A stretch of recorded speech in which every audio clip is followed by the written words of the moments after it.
Podlaga in tudi plod sodelovanja s civilnim okoljem, organizacijami, izobraževalnimi institucijami in društvi je bila ena bistvenih momentov, ki tudi pomagala k današnji ustanovitvi. In to odličnost, to sinergijo, zmožnost povezovanja različnih akterjev, ki pripomorejo k gorskemu bojevanju, je zaznala tudi mednarodna skupnost. Zato je Zveza NATO že pred leti zaupala Sloveniji, da ustanovi Center odličnosti za gorsko bojevanje. In danes, na ta zgodovinski dan, smo priča tej ustanovitvi. Pripadnikom enote želim v bodoče, da še naprej delujejo prepoznavno, strokovno, v duhu sodelovanja, delovno in predvsem odlično.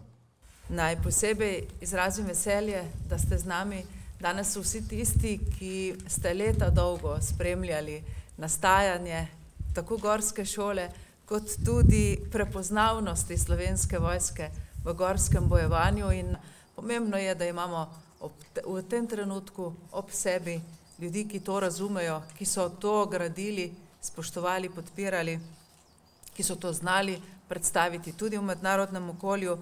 Torej, od danes naprej bomo lahko rekli, da smo našli pravo pot. Kajti nazaj v čas pred letom 2011 najbrž ne bo več mogoče iti. Treba je samo še naprej k še bolj zahtevnim izzivom, ne samo v letu 2011, blaznik, ampak tudi vse tja proti letu 2015, ko smo rekli, da se iz sedanjega večnacionalnega centra odličnosti razvije tudi NATO center odličnosti, ki zahtevnost v smislu večnacionalnega sodelovanja postavlja še na bistveno višji nivo. Izhajamo pravzaprav iz dejstva, da so gore in gorništvo del slovenske širše nacionalne zavesti, kar dokazujejo mnoga zgodovinska slovenska prizadevanja za osvajanje naših vojaških ciljev, dokazovanja vojaških ciljev, pa predvsem tudi za osvajanje različnih vrhov, in to ne samo v Sloveniji, temveč tudi izven meja Slovenije. Tako gorska šola doslej, gorska šola Slovenske vojske, kot tudi cilj in delovanje večnacionalnega centra odličnosti za gorsko bojevanje v prihodnosti, tudi v tem, da uči, vzpodbuja in osvešča civilno prebivalstvo, državljane in državljanke Republike Slovenije in pa tudi vse naše goste, tujce, turiste, ki prihajajo v naše kraje, v tem, kako je treba gore spoštovati in kako je treba biti do njih po eni strani dostojanstven, ampak spoštljiv tudi v smislu, da če nisi dobro pripravljen, se vendarle v gorah ne preizkuša svoje sreče.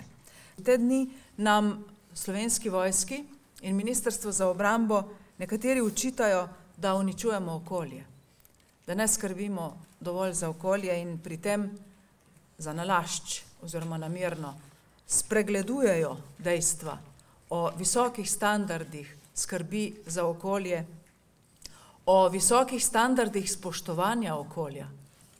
Želim vam, da bi to svoje spoštovanje do gora, do rastlinja, do življenja v gorah znali povedati tudi širše v slovenskem okolju. Povedati moramo, da je naša zgodovina, naša tradicija gorskega bojevanja povezana tudi z mnogimi spopadi na našem ozemlju.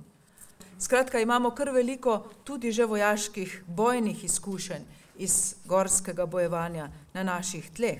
Je pa res, da poleg sodelovanja oziroma delovanja v vojnah na naših tleh velja pomisliti tudi na izkušnje, ki si jih naši vojaški gorniki in vojaki v celoti pridobivajo v posebnih gorskih ali planinskih okoliščinah, ko delujejo na različnih mednarodnih operacijah in misijah. Zlasti velja tu izpostaviti naše delovanje v Afganistanu, kjer imamo opravka in potrebujemo veliko znanja tudi iz delovanja v gorah.